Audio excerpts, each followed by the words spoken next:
This week, the latest disability tech with object recognition, sign-to-text translation, and snow feet.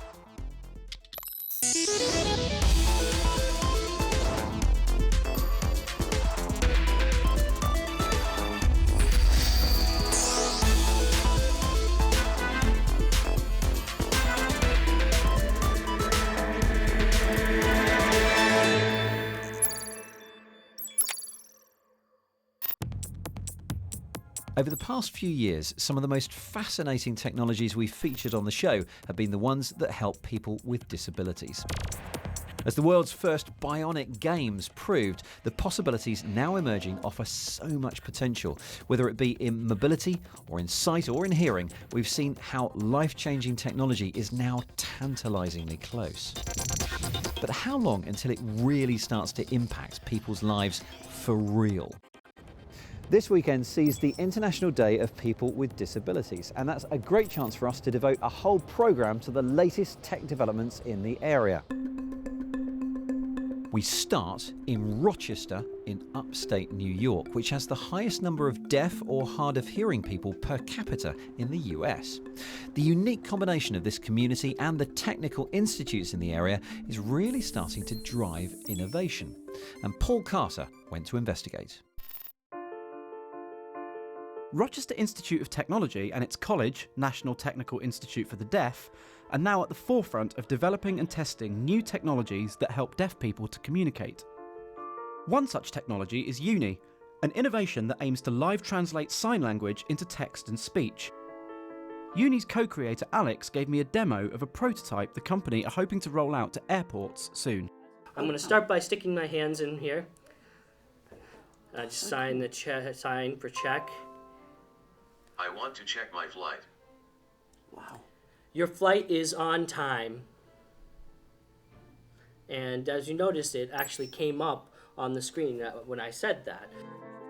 The system works by using sensors with two cameras that detect individual points on the joints and fingers and renders them into the software to interpret the individual signs, a task more complicated than it might first sound. Some signs are naturally doing it over and over again, so bag, or where. This bag is a carry-on. Great, yeah.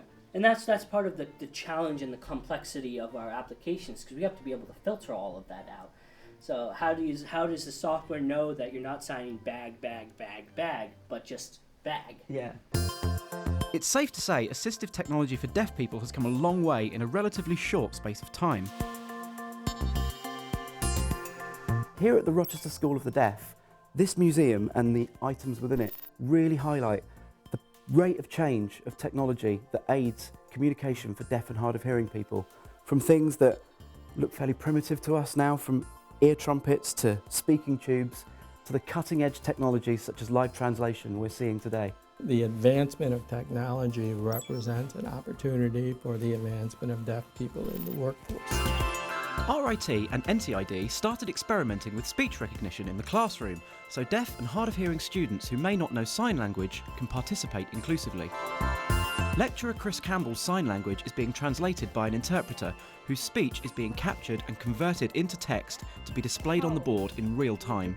I find that it helped me a lot. I mean, when the teacher is singing and I have an interpreter voicing for me, if I miss something while taking notes, I can look at the screen, I can see what the teacher has said. It's helpful for me.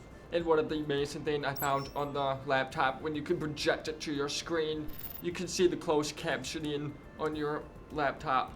It allows you to save transcripts, so you can use for future references.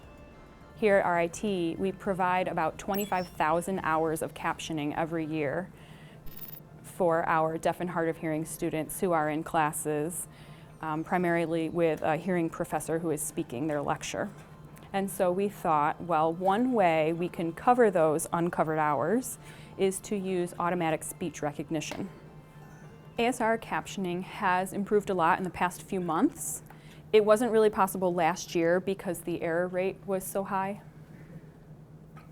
But now, ASR has improved to the point where we feel very confident in being able to pilot the program to see how well it works. And we can also make improvements with the language model. One of the main challenges of speech recognition has been finding a way for deaf and hearing people to communicate in situations when there isn't an interpreter around. Yeah, I think These students are using a special instant messaging app developed at the university. We all know how inaccurate speech recognition can be. In this app, users are notified when some words can't be trusted, an invaluable tool when a user is solely relying on its accuracy to communicate. I think that automatic speech recognition is just getting started, really, and it's going to be improving a lot. So I think it opens up a whole new avenue that hadn't been possible before. We want to become the hub for really experimenting and looking for solutions to reduce the communication barriers that separate deaf and hearing people. That was Paul Carter. Now, in the UK, around 5% of all rail journeys are made by those with a disability or a long-term illness. That equates to around 85 million rail journeys every year. Now, whilst not all disabled people require assistance, a quarter have reported problems with using public transport. The rail company London Midlands is hoping to improve accessibility for its disabled passengers with a new app, Passenger Assist. And we asked Emily Yates to try it out for us.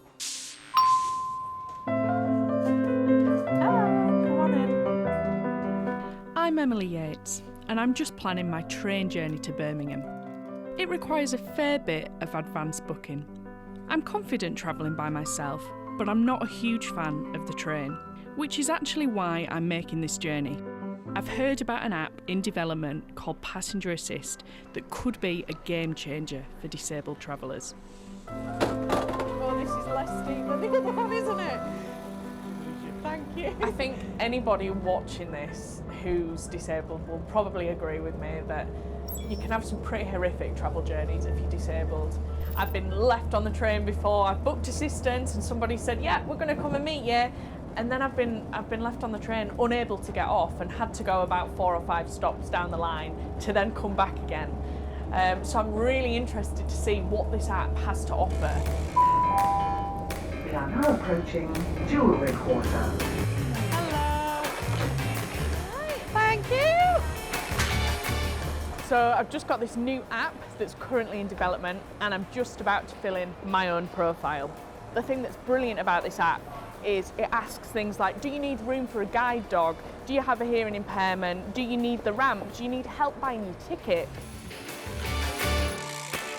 So Roxanne, I've added my profile details and now I've just planned a journey. This is obviously in development, but this is how it would work. Yeah. So I've put in my journey and now it should come up on your phone any minute. So here you are. And you've got my picture and everything, so you know exactly what I'm going to look like. I know what you look like, I know what to expect, and then I press I'm here to help. Brilliant. And then obviously I can send you a message saying I'm here, my name's Roxanne. Okay. Back on the train for me, and now I have this.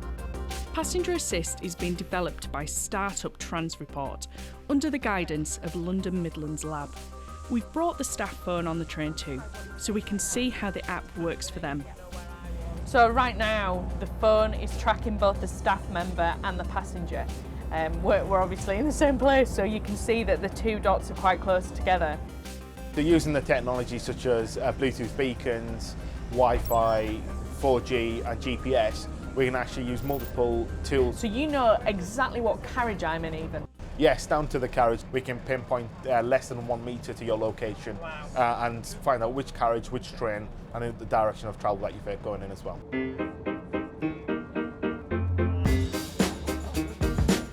That's all well and good for staff stations, but how would it work at unmanned stations? Well, the app is still in development, so it's making good progress, but we do have this challenge with unstaffed stations. What we'd love to do there is get you to the nearest accessible station to get you on your way. And it's not just about the app. Transreport is also making trackable wristbands and these key fobs. They'll be available for those unable to use phones as easily. Let's face it, in a world where we can now track our pizza delivery by the minute, having to book train assistance 24 hours in advance seems a little old school. And this way, staff will have information at their fingertips too. Transreport hope to roll out the app across the London Midland service early next year. And the plan is for the entire UK rail network to be able to access it by June 2018. If there's one thing disabled travellers need that the current system doesn't provide, it's the reassurance that someone will be there to help and not leave them stranded when getting on or off the train.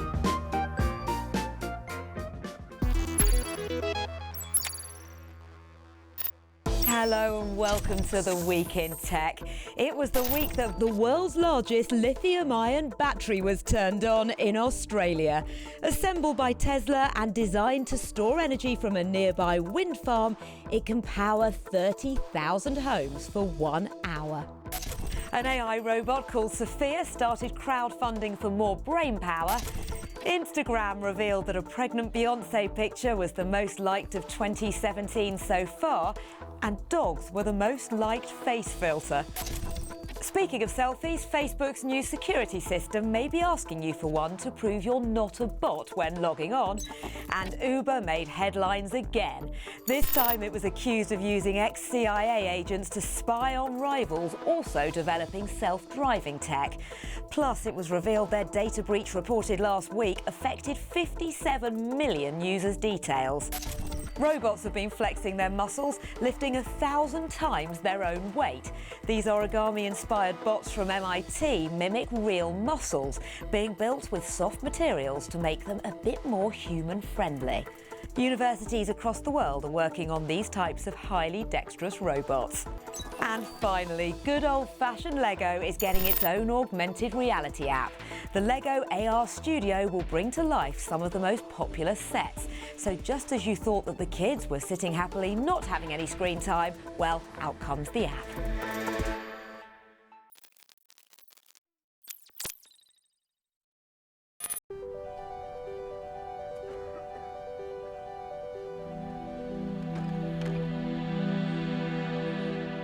Access Now really began with kind of my own reality. Someone using a wheelchair to get around. I'm consistently frustrated when I show up at places and I don't know if they're accessible or not until I get there. Countless time I show up and there's steps or other barriers that prevent me from doing the things that I want. And so I was really motivated to try and solve this problem. And the way that we've gone about doing that is by creating a mobile app that can simply allow people who've experienced accessibility needs to share information about what is accessible in their own communities and around the world. It starts by selecting a place, then rating that place as accessible, partially accessible, patio access only, or not accessible. You can go one step further and add a description. So you could say things like, I showed up at this place, the customer service was fantastic. So this cafe looks like it's not accessible. There's 2 steps here at the entrance. But when I look at my app, I can see actually that there's an alternative entrance through the building right here that will let me into the cafe. So let's check it out. I think for me, the main magic, the most exciting part about Access Now is that the information is all crowdsourced from people who have experienced accessibility needs in their own life or are just motivated to get involved and share information. We started in Toronto with a couple hundred pins, and now we've reached over 20,000 pins throughout the world. But we really want to make this a global movement. Before Access Now, I think that people each kind of had their own internal maps in their head of what places are accessible, what works for them in their own communities. But the second you step outside of your kind of comfort zone of where you live in your neighborhood, accessibility can become really challenging.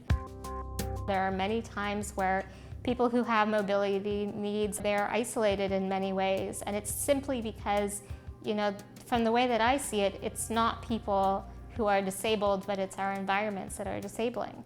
So if we can remove the barriers that restrict people from engaging with their communities, with their workplaces, with their lifestyles, I think we can come to a much more inclusive world for everyone. That was Mayan Ziv in Toronto. Now, running a marathon. Fancy it? No, me neither. But for Simon Wheatcroft, it's a regular occurrence. We first met him a couple of years ago when he'd just run an ultramarathon in Namibia. That's 150 miles. Now, I should at this point say that Simon is blind, so knowing where to run is as much of a problem as the running itself. In Namibia, he used audio from a smartphone to guide him. Since then, as a programmer and inventor, he's developed his own tracker to guide him while he runs. And technology allowing navigation and visualization of the world, both outside and in, is hopefully about to become a bit easier. We asked Simon to investigate. My name's Simon Wheatcroft and I'm a huge fan of technology. For the past few years I've really been using technology to push the boundaries of possibility, and recently I became the first blind person to attempt to run a city marathon solo. So a few weeks ago in New York I used a piece of prototype technology to run unaided for 15 miles until unfortunately the prototype didn't quite make it. For a blind person, mobility is always a key issue, but even things around the house, as simple as identifying different products in the kitchen or even identifying different articles of clothing, being able to sort of identify objects remains a constant problem. Processing. Probably a cup of coffee on a table. So one of the interesting breakthroughs in object detection recently has been a product from Microsoft called SeeingAI. It's just an app that runs on an iPhone. SeeingAI is able to use barcodes to recognise objects. You just point the camera at your product. Kellogg's Rice Krispies multigrain 350G. So one of the really powerful things that SeeingAI can do is simple text recognition. So Paracetamol slash, easy to swallow, capsule shaped tablets, multigrain, vitamin D with, whole grain, pies, cereal, rice, oat, 26%, base, sugar, inulin, salt, flavoring, color. One thing that's really nice is it can do a bit of sort of machine learning. It can recognise people, so we can just point our phone at somebody. Big Neil, you're right, edge 7 feet away. In case you didn't catch that, that was Big Neil, 7 feet away. One of the main issues is that AI algorithms usually identify objects in groups. What I really need is something to identify objects in detail, so don't just say a t-shirt or a cup, but identify that specific item. And that's exactly what IBM are working on. They've decided to use Watson, their AI platform, to distinguish between similar objects. The prototype app is called Personal Object Recognizer, and if it works, it'll be pretty exciting. But first, I had to do the training to get to grips with it. Okay, so when you're ready and when you have your tablecloth with some objects, we can start training. So what object would you like us? I had to take at least 10 good pictures of an object against a solid background. So now with the model trained, we're able to identify similar objects. Butterfly map, flower map. While in its prototype stage, I found the training very tricky. I really did like the fact it was voice guided, so I was able to do it independently. I've got that connection back to physical objects again. You know, photos and mugs and t-shirts. It got to a point where there's no distinction between them for me. Now it's almost like if I'm willing to spend the time doing the training and the tagging, I can get that individualization back again. Because object detection is great, you know, when you're doing products in the kitchen or even recognizing a scene. But there's certain objects which mean a lot to me. Simon C. So to be able to tag them and then find them and recall them, it gives me that memory. That's really given me back something that I lost many years ago. It leaves me really hopeful for the future. Simon Neil running.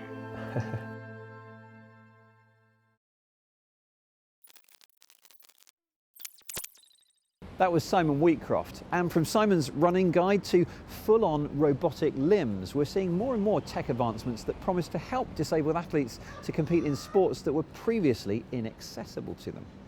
Our reporter, Kat Hawkins, had her legs amputated 10 years ago, and she's been trying out some new feet which could help amputees to carve up the slopes this winter. I've come to Dorset Orthopaedic, a private company that fits amputees with prosthetic legs, from running blades to hyper-realistic looking limbs. One sport that's always been very hard for me is snowboarding, because my normal feet are designed specifically for walking. But here, they've got some feet that could make that easier. The requirements of a foot are quite different from skiing compared to walking. With normal walking, you need a foot which has a fairly small range of movement but gives you a lot of energy back, so that as you roll over the foot, you get a little bit of push off at the end of stance to help your walking. With skiing, you need a lot more movement in the foot to compensate for the uneven surface, and you also need some shock absorption. So when you go over a bump or you land on the ski, you need some of that shock taken out, and that's what this unit does. While I'm left to my own devices, Kevin agrees to fit my legs with some of these feet so I can give them a go. This requires a lot of honing and alignment to make sure I'm not pushed too far forward or backwards. Ta-da! My legs. So I'm quite intrigued as to how these are going to feel. I actually have no idea. Oh, wow. Good. And if you push your weight forwards, you should be able to feel the movement in the ankle. Oh, wow. Oh, yeah, there. That sensation I've not felt in the 10 years since being an amputee. These feet work by putting air into an adjustable cylinder, which controls the amount of resistance in the foot. More air and more resistance. As well as giving this movement, shock absorption in the foot means that going over bumps or rocks is easier, but they're not cheap. With a price of £2,500 each, it means that only some people can get access to them. It's clear that they're not for walking. They're very, very rigid, very square, and very hard. But if I let my mind go and imagine myself snowboarding, which I've done badly in the past, I can feel that, and they move. And that's weird, because I have not felt my feet move in that way for 10 years. There's only one thing left to do, and it's try the feet out on some proper snow. I've come to an indoor slope, but I've got to admit, I'm feeling very nervous. This is Emma Gillespie, a prosthetist at Autobock, who's agreed to come with me to fit the feet and help me try them out. So you boarded on these before? Yeah. And how was that? Hard. But you did it? You did it? Yeah. So, one leg. oh wow. This is what you don't see about being an amputee.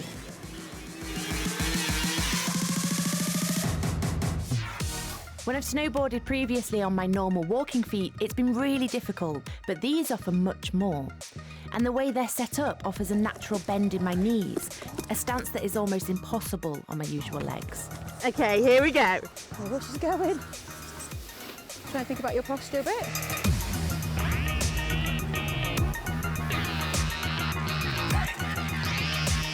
And a turn. Woohoo! Okay, so it's been a while since I boarded, and expecting an instant result is probably asking a bit too much. But the best thing for it is to just keep throwing myself down this slope and see what happens. Despite the technology of these feet, there's only so much they can do when it comes to hitting the slopes. The real work is definitely still coming from the person. And if you're not very good, they're not going to stop you from falling.